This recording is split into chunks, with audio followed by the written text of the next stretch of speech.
The general consensus amongst the UK population is that the government is pretty naff. The Labour government, elected in July 2024, has so far seemingly failed on both policy and rhetoric. When elected a Labour leader in 2020, very few people saw a prospective Prime Minister in Keir Starmer. He was a bland, technocratic replacement to the failure of Corbynism, and Bojo was still hugely popular. This sentiment was reinforced in May 2021 when Labour hemorrhaged 327 councillors and 8 councils in local elections. It was such a poor performance that Starmer contemplated resignation as Labour leader there and then. But then, this happened, and Boris was no more. Thereafter, this happened, and the Tories were fucked. Starmer was now the most popular party leader in Britain, yet only by deduction. When this soggy spectacle occurred, the announcement of the 2024 general election, Starmer must have been buzzing.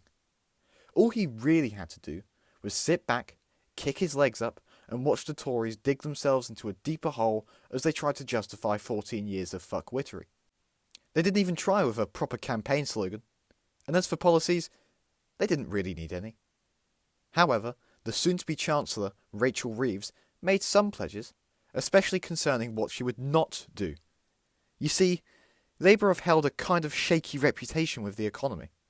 Whether wholly their fault or not, in both 1979 and 2010 when they were elected out of office, the country was kind of bankrupt.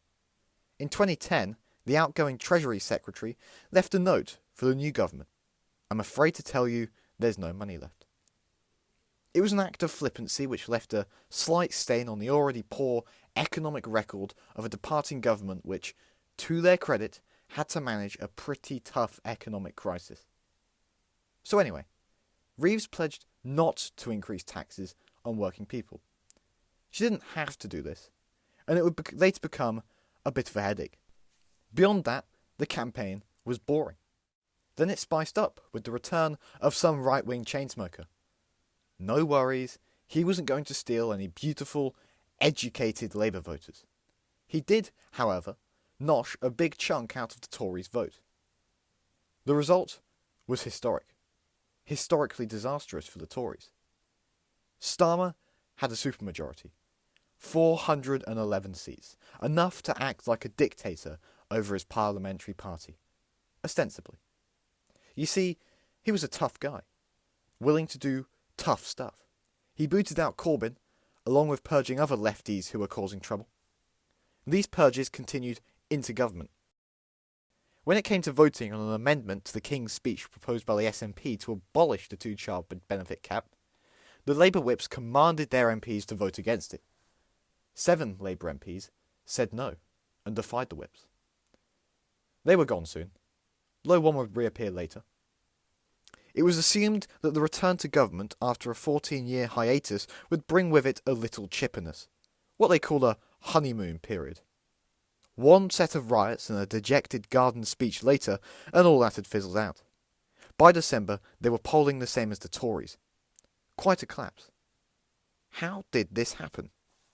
Well, the budget didn't help. In bowling terms, it was a strike in the way it pissed off so many demographics. The elderly were seemingly left to freeze. That's what you get for voting Leave, hags. The farmers looked as if a death in their family were to mean an asset seizure. Businesses, large and small, were now going to have to cough up more money for the government if they hired people. And the VAT on private schools meant that poor old Arabella and Tarquin may have to go to a state school, exposing them to the horrors of working class children. One thing that did come out of the budget was an edit of Sunak's response, which garnered many views. And it is the working people of this country that will pay the price. National insurance up. Some regarded it as being his best moment at the dispatch box. It was also his last, for a new Tory leader was about to be elected. Kemi Badenoch. She's a colourful character. The former Business and Trade Secretary was regarded as Starmer's worst nightmare, a fiery personality who was always ready for a fight. She also had a unique perspective of Britain. Growing up in Lagos, Nigeria, She argued that she could recognise what's special about Britain after witnessing such an inefficient country. Corruption is not bad. Starmer was screwed. The Conservatives were going to bite back with Renewal 2030. So far, however, they're taking their time. Really taking their time. Badenoch insisted on taking a slow burn, rhetoric first, policy later approach. But after her MPs saw these polling figures, and her councillors were met with these election results in mid-2025, her plans have buckled. Her leadership contender, one Mr. Jenrick, did not wither away either. Whilst Badenoch was bemoaning wokeism on the Jordan Kermit the Frog Peterson podcast, Jenrick was out on the ground, getting his hands dirty, confronting those pesky fare dodgers like some Inside Edition journalist. Excuse me, sir, did you just pay your fare? Hey, get out my face, bro. Though a rarely dull character, Badenoch seemed largely absent from the media. The Conservative comeback was not happening, and it was prophesied that Jenrick would oust her in a leadership standoff. Then, conference happened. Irrespective of its regrettable lack of attendees, Badenoch initiated a comeback. First, a policy-heavy platform, out with the old plan. Second, a solid keynote speech. Then, this. In the hour and a half that I was filming with news there, I didn't see another white face. And that's not the kind of country I want to live in. A crass, racist-sounding statement from Jenrick. It shut him up, for now. And finally, a pretty good response at the dispatch box to Labour's unpopular Car Crash 2025 budget. Her position, as of the end of 2025, is a little more secure. She's a personality, especially compared to Starmer. His conference speech was a little more rousing than his other ones, and like the Lib Dems, it largely focused on the wholesome reclamation of British pride and patriotism. This was in response to two things. One, this far-right parade in London. Two, this man, Mr. Farage, leader of Reform, who has asserted himself as Britain's only nation-loving party leader. Just like Badenoch, he is far more interesting than Starmer. Some regard him as a less orange, English version of Donald Trump. Water, big water, ocean water. As contentious as he is, he's a magnetic personality who's built a down-to-earth, bloke-in-the-pub persona. This is interesting when comparing to Starmer. It's no secret that Farage had a privileged upbringing. It's wide knowledge that he's a privately educated former city trader. His opponents screaming this has not deterred a wave of working-class people from rallying behind him. Starmer's story is more authentic and more relatable than Farage's. My dad was a tool maker. Yet the reason why this hasn't come across to the public is because of Starmer's biggest shortcoming, his lack of colour and personality and his inability to communicate. To elaborate with the first point especially, Starmer is a dry orator. He had a little fire in his 2025 conference speech, yet beyond that, he's boring! And it's not just a matter of demeanour. His politics is boring. That doesn't mean it's bad, but it's boring. He sought to achieve this national renewal, which is already a vague promise. He didn't particularly communicate it during the election, and whilst the stay silent, let the Tories kill themselves approach was safe, the ramifications have been a population unable to recognise what he's doing whilst in government. Big Nige is not just a big personality, but someone who communicates what he wants.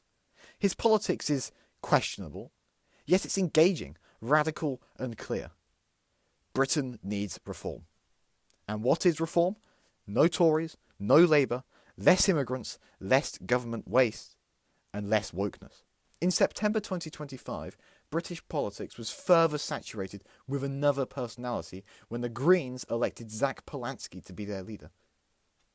His backstory, along with his views, will cap him from becoming as big as Farage. Yet his energeticness and likeability appeals to a certain sect of the left disaffected with Labour's centrist meandering. Once again, he's interesting. I'd spare the Your Party startup of many words.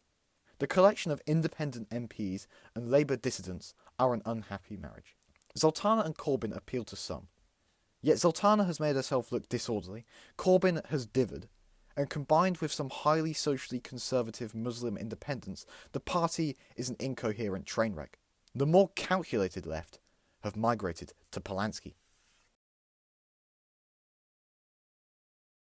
British politics is full of colourful characters, yet its top man is dull. Consequently, and in part, this is why he's so unpopular. Moreover, he's been forced into appealing to his backbenchers more than he has the general public, as seen with the gutting of his welfare reforms and the eventual lifting of the two-child benefit cap. The latter is a perfect example of a policy popular with his party but not with the public. So what does he do? It's been shown, with multiple scandals, that Reform could be the greatest hindrance to their own popularity. It's a party troubled by irresponsible members. Whilst he's been a moderating, professionalising force, Farage too is showing that he's not invincible. In an interview with The Economist, Starmer expressed the belief that he is the man to keep British politics moderate and sensible. This is an admirable goal. It's also a goal that other governments around Europe are currently facing. He and Labour must prove they can deliver progress without having to veer to the extremes or to radicalism. This means a raise in living standards, economic growth, a reduction of inequality, and yes, a reduction of immigration, legal and illegal. This could turn the temperature down in British politics, which would likely reduce the appeal of the likes of Farage, Polanski, and the rest of them. They say British politics is becoming more presidential. Some of our time's most popular politicians perhaps prove that you must be a big personality with radical views to be popular. Take Boris Johnson, for example. Yet consider it was also his personality which led to his downfall. Don't get me wrong, I think it's ideal to have a charismatic leader, one who can rally the party and country together. Nonetheless, perhaps an earnest and unassuming statesman would suit over an enchanting yet reckless populist. Perhaps I'm just boring.